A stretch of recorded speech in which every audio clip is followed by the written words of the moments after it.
been elected President of the Republic of Singapore, do solemnly affirm that I will faithfully discharge my duties as such to the best of my ability, without fear or favor, affection or ill will, and without regard to any previous affiliation with any political party, and that I will bear true faith and allegiance to the Republic, and that I will preserve, protect, and defend the Constitution of the Republic of Singapore.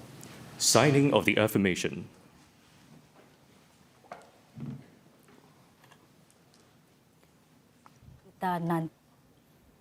Yang kita nantikan.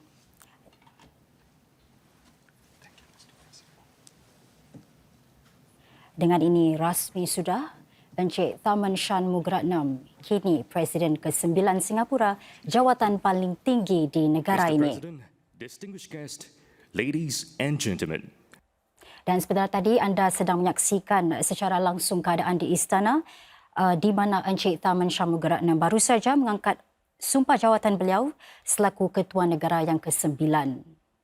Antara tanggungjawab Presiden termasuk bertemu orang-orang kenamaan luar negara dan mempengerusikan upacara penting negara seperti sambutan Hari Kebangsaan.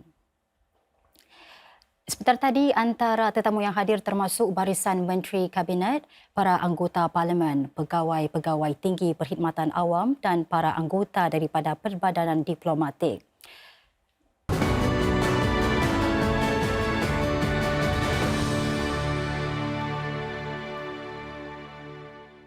Salam sejahtera. Saudara, selamat bertemu kembali dalam buletin berita khas upacara angkat sumpah jawatan Presiden Singapura ke-9 yang kini sedang berlangsung di istana. Saudara, Presiden Tharman Shanmugaratnam dijangka menyampaikan ucapan sulung beliau sebagai Ketua Negara sebentar nanti. Namun sebelum itu, kami bawakan dulu perkembangan berita lain.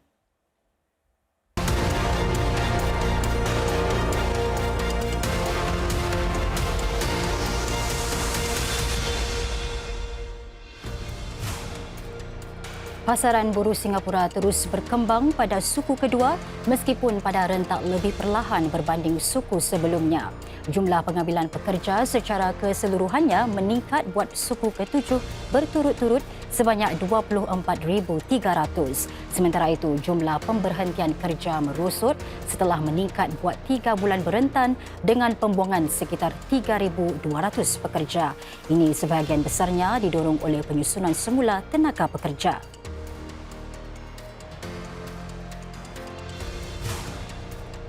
Usaha penduduk Singapura untuk mendapatkan bantuan khidmat sosial bakal dipermudah dengan memanfaatkan kecerdasan buatan atau AI. Kementerian Perhubungan dan Penerangan MCI sedang merintis penggunaan model bahasa besar atau LLM di sebuah portal online untuk skim-skim bantuan. Menerusi cara itu, pengguna tidak lagi perlu mencari sendiri bantuan yang diperlukan atau mengisi borang. Sebaliknya, mereka setakat terangkan keperluan mereka serta berkongsi latar belakang yang ringkas. Portal itu kemudian akan berikan saranan skim-skim yang sesuai. Jumlah isi rumah di Singapura yang mengitar semula semakin meningkat menurut agensi sekitaran kebangsaan NEA. Kira-kira 75% keluarga di Singapura mengamalkan kitar semula. Ini satu peningkatan berbanding 64% yang direkodkan dalam tinjauan serupa pada 2021. 89% responden mengatakan mereka tahu bahawa bekas shampoo atau bahan cuci boleh dikitar semula selepas dicuci. Peratusan ini lebih tinggi berbanding 71% pada 2021. Di bawah Pelan Hidup Tanpa Sisa dan Pelan Singapura Menghijau 2030, Singapura menyasarkan untuk meningkatkan kadar kitar semula naik kepada 70% secara keseluruhan menjelang 2030. Saudara, kini kami bawa anda lintas langsung sekali lagi ke istana di mana Presiden Tharman Shanmugaratnam akan menyampaikan ucapan sulung beliau selaku Ketua Negara ke-9 Singapura.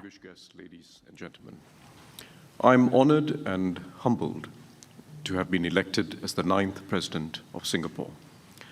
This was a vote of confidence in Singapore's future, a future where we all progress together and deepen our solidarity as Singaporeans.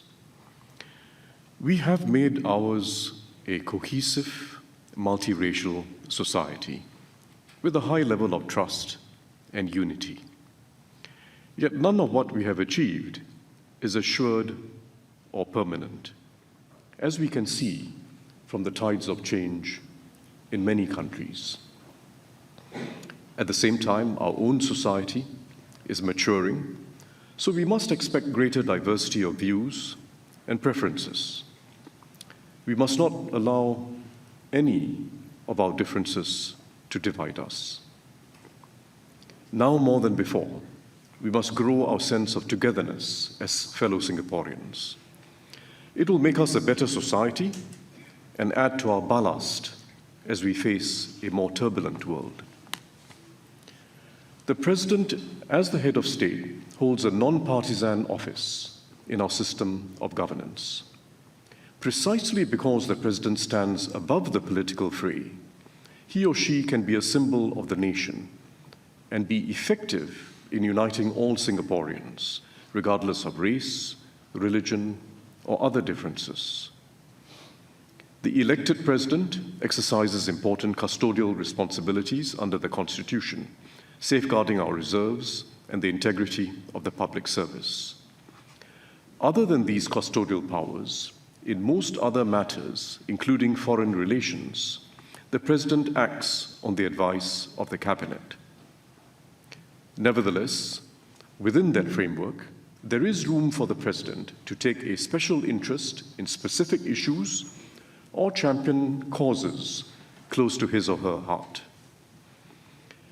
As President, with the strong mandate you have given me, I intend to work with the government, community groups, and other voluntary organizations, and the entire nation to strengthen our multiracialism and nurture a more inclusive society. I will do my utmost to support initiatives that deepen the respect we accord to our fellow citizens of all backgrounds and in every walk of life. The respect for all that is at the heart of our solidarity as Singaporeans. In exercising my veto powers on the reserves and the key public sector appointments, I will confer closely with the Council of Presidential Advisors and be thorough and impartial in my assessments. Our reserves have been patiently built up over many years of diligent savings, especially in our earlier phase of economic development, where we enjoyed strong growth and healthy budget surpluses. They have now become a very significant resource, an advantage in securing our future. We have drawn on the reserves twice, first during the global financial crisis in 2009, and again between 2020 and 2022, this time on a much bigger scale to see us through COVID-19. Unfortunately, COVID-19 will not be our last crisis. We must gird ourselves for more crises in a far more uncertain and volatile world. There are also longer-term threats to Singapore's existence and the lives of future generations. Climate change will be a defining challenge for the world, and especially so for a low-lying island. Should the need arise in future to use the reserves to tackle such crises and existential threats, we will weigh the matter carefully. We will have to balance between meeting immediate needs and preserving the reserves so that every generation, now and in the future, enjoys their benefits. I will be scrupulous and independent in making judgments that involve the use of the second key on our reserves, whether in responding to the future crises that will come from time to time, or in ensuring Singapore remains a safe and livable home over the longer term. It has taken many years of hard work and mutual accommodation to bridge racial and religious differences and build trust and understanding between our communities. We must continue to take steps forward to add depth and resilience to our multiracialism and never let it fray. We must continue to strengthen the experience of growing up together and our connections and emotional ties with one another. We start in our own neighborhoods, where we are most familiar with one another. Beyond that, we interact with one another in shared spaces, such as our schools, during national service, and in our housing estates and workplaces, where we build closer bonds with each other. As President, I will promote greater interactions between our different communities, even as we ensure the vibrance of our different cultures. It may be by encouraging our youth to play sports that are currently played mainly by a particular ethnic group, learning one another's art forms, or promoting collaborations between our self-help groups, our various community organizations, and our business chambers. As we grow these interactions and lived experiences, we will enhance our respect and appreciation for one another. We strengthen our shared Singapore identity, which has been and must remain our most precious Singapore asset. I remain committed to making Singapore a more inclusive and socially just society, which has been my life's purpose. Government policies have shifted significantly to help us achieve this, and they remain essential. But to build a truly inclusive society, we need something more, which involves all of us. We must build a strong culture of kinship and respect, where we empathize with our fellow citizens, bring out the best in each other, and feel that we only truly succeed when we succeed together. I will encourage the building of active community stakeholders and a thriving civil society to help us grow this culture. We can do more to nourish the soil for ground-up and purpose-driven initiatives to sprout and grow. From giving confidence to disadvantaged youth, to supporting those who need a second or third chance, to helping those among us who face mental health challenges, and to neighborhood initiatives to support our caregivers and to befriend seniors at risk of being lonely. I plan to lend active support to the arts and sports. Singapore has made significant strides in both areas over the years. Our art scene is becoming more vibrant, supported by our schools and tertiary institutions, community art programs, and world-class performance venues and museums.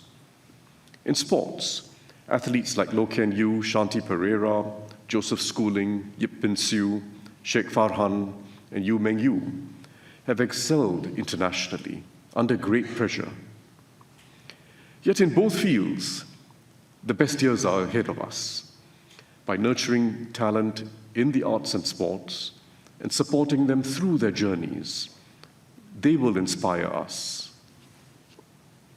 Finally, I will do my best to represent Singapore and promote our interests abroad, in line with the objectives and priorities of the government. We have entered an era of profound global uncertainty and growing fragility. The ongoing Ukraine war has violated the principles of sovereignty and territorial integrity of nation-states. Major economies are shifting away from free trade and investment flows. Strategic trust is lacking between the world's major powers, with the US-China relationship at its most troubled in decades. Singapore must find its way forward amidst these global tensions, always advancing our long-term national interests by standing up firmly for our principles, rather than choosing one side or the other. As President, I will do my part to reflect Singapore's values and views and to enhance our standing amongst the community of nations. I will work to deepen existing partnerships and build new ones.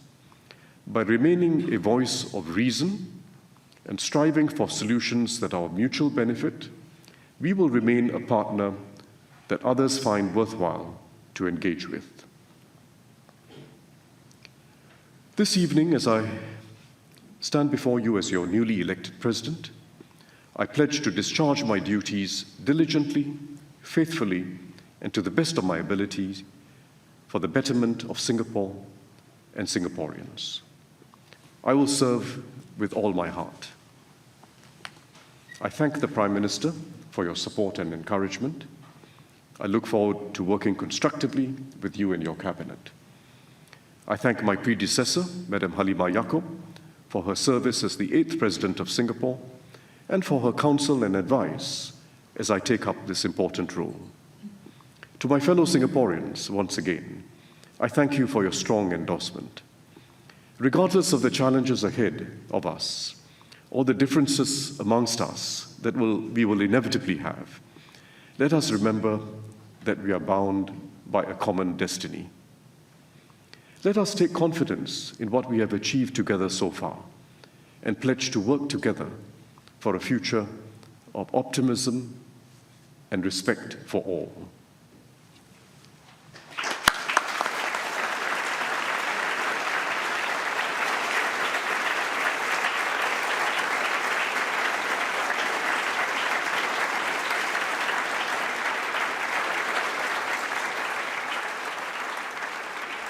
Demikian tadi ucapan Presiden Tharman yang antara lain menekankan peranan Presiden yang tidak berpihak dalam sistem pentadbiran negara.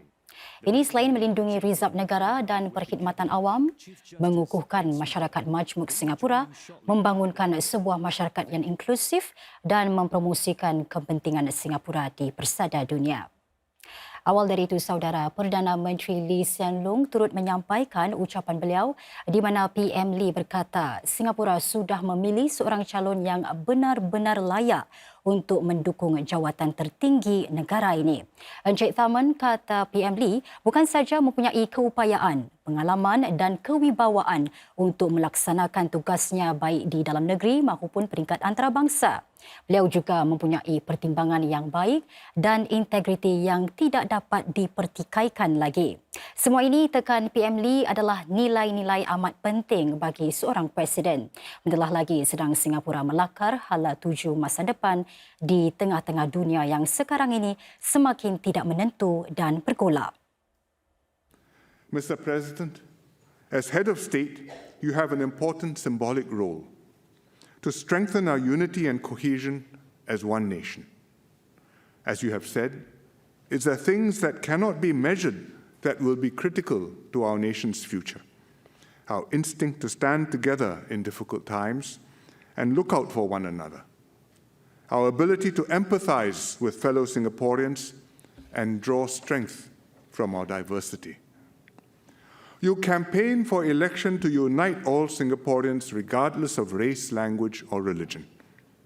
The government shares your declared goal to build a more inclusive society, one where everyone is valued for who they are and every Singaporean has a place.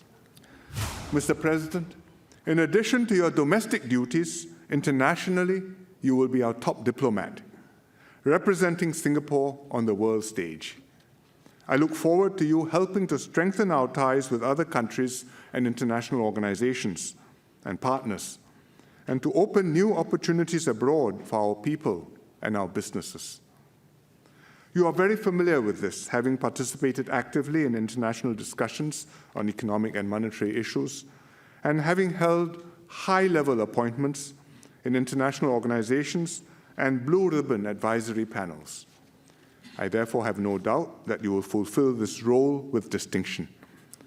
The government will work closely with you and support you to make the most of your experience and personal standing in order to advance Singapore's interests and enhance our status in the world. Finally, there's one person whose personal support will matter greatly to you.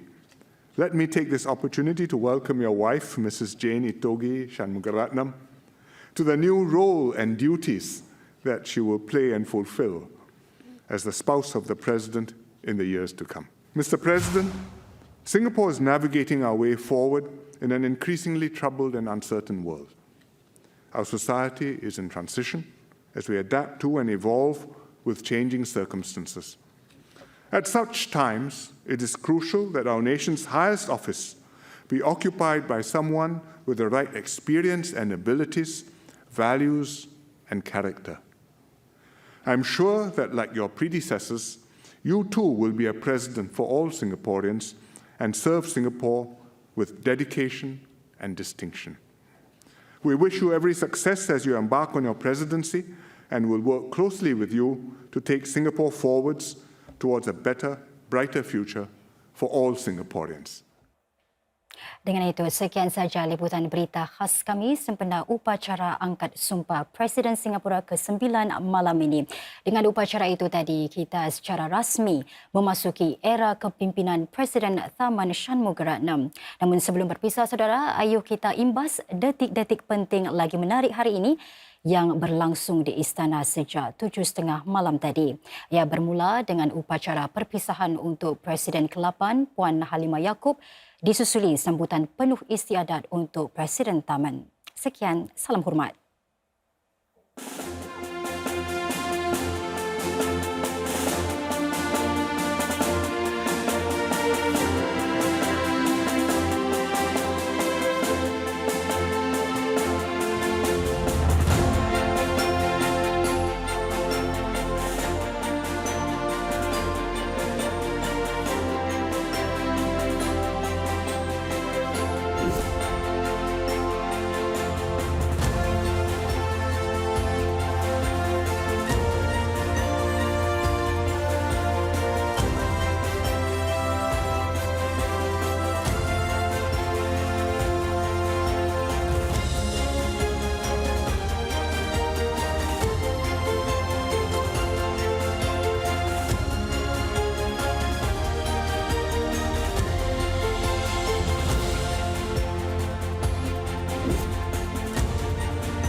I, Tharman Shanmugaratnam, having been elected President of the Republic of Singapore, do solemnly